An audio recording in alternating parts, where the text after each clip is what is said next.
Gus Takes the Train, written and illustrated by Russell Benfanti.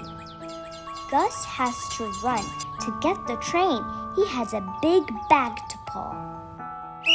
Run, Gus, run!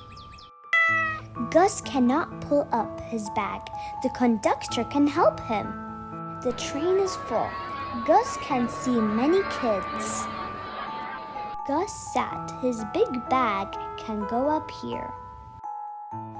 Gus met a friend, Peg, and Gus sing and play.